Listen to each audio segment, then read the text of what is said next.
Je suis avec Roxane et Emmanuel, deux de mes élèves. Roxane, dis-moi, avant de commencer les cours, qu'est-ce qui t'est bloqué le plus ou qu'est-ce qui t'est gêné le plus à l'heure de parler espagnol?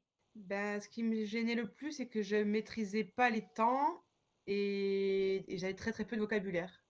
Donc du coup, je pouvais pas faire de conversation. Je pouvais pas, même si je comprenais ce qu'on me demandait, je j'avais pas les temps, les mots de liaison et le vocabulaire pour pouvoir répondre. Emmanuel, dis-moi, qu'est-ce qui t'est fait plus peur avant de commencer? Heu, le fait de ne pas pouvoir comprendre, ça c'est mon grand problème et aussi vaincre, le fait que mes cours d'espagnol au collège, ma prof m'avait tout de suite, mis au placard. Donc voilà, c'était surtout pour vaincre, enfin me dire à moi-même que j'étais capable d'apprendre une langue et surtout de la comprendre. Donc, comment tu décrirais ton niveau et ta confiance avant de commencer le programme? Avant de commencer, 0. 0, j'avais trop peur de rien comprendre du tout. De rien retenir. Enfin voilà, je me lançais dans une aventure où je me suis dit, bah tant pis, on verra où je vais. Et j'en suis très contente. Roxane, qu'est-ce que tu évitais de faire en espagnol quand tu te rendais en Espagne lors de tes voyages? Ben, j'évitais de devoir prendre la parole. Soit on passait commande pour moi, ou on demandait un renseignement pour moi.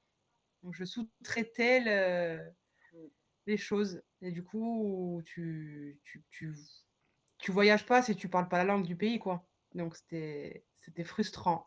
Et ça m'a donné envie d'apprendre. C'est pour ça que tu as décidé de te lancer finalement? C'est ça qui t'a motivé à te lancer? Ouais. Oui, parce que pour moi, j'aime énormément l'Espagne, donc j'y vais régulièrement. Et de pas pouvoir discuter avec les locaux, c'était terrible, terrible.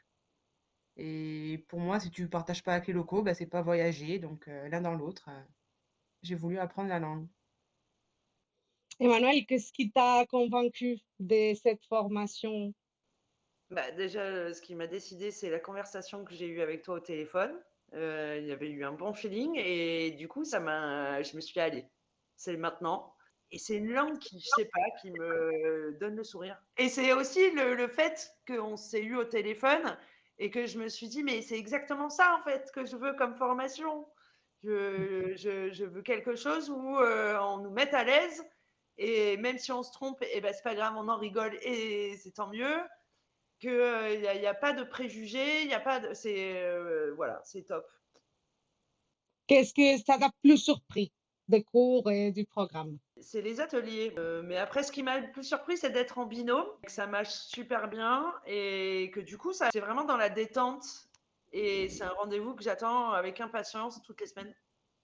À quoi tu ne t'attendais pas du tout, Roxane? Je ne m'attendais pas à pareil, à avoir hâte le prochain cours, parce qu'en général, les cours et moi, je courais pas pour rentrer en salle de classe, hein, donc, mais c'est vrai que ce côté détente, convivialité, rigolade et d'être comme ça en binôme, vraiment le rendez-vous des copines, quoi. Donc, on y vient volontiers, ouais.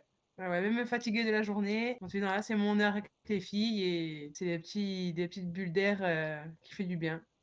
Qu'est-ce que tu dirais, Roxane, que tu arrives à faire maintenant, aujourd'hui, que tu n'arrivais pas à faire avant? Bah, échanger un petit peu en espagnol, oser répondre, prendre une commande, faire des courses, voilà, même si je dois faire du shopping seule, j'ai plus peur pour régler, pour, demander un renseignement, en tout cas, je suis plus à l'aise et j'arrive à me faire comprendre. Alors qu'avant, bah, c'était très, très, très limité et du coup, j'avais envie de rien, quoi. Donc voilà, je vois l'évolution. Emmanuel, toi aussi, tu vois une évolution? Est-ce que tu te sens un peu plus confiante en espagnol maintenant quand tu parles?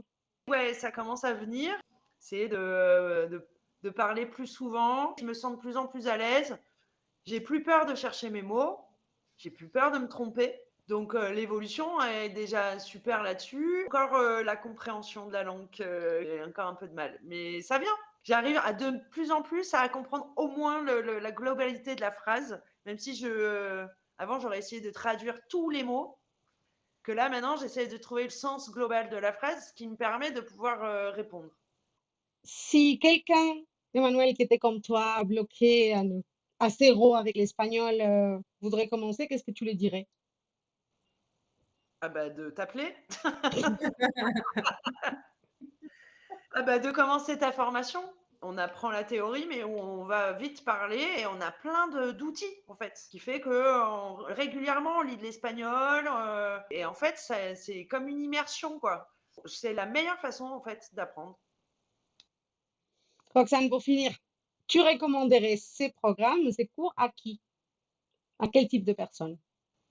Tout le monde, que ça soit étudiants, adultes, les gens actifs, parce que nous on travaille et on arrive quand même à trouver du temps pour faire ces visios et ces ateliers. Il y a des exercices à faire dans la semaine, mais qui sont rapides et qu'on fait un peu à temps perdu, comme ça, même volontiers. Donc il n'y a pas de contrainte ni de niveau, ni de temps, ni de... Tout est modulable, tout est à son rythme et je trouve ça vraiment ouvert à tout le monde. Et n'importe quel niveau, puisque ça va jusqu'à être bilingue parfaitement. Donc, feu, là, les yeux fermés. Merci beaucoup. Muchas gracias, chicas. Muchísimas gracias.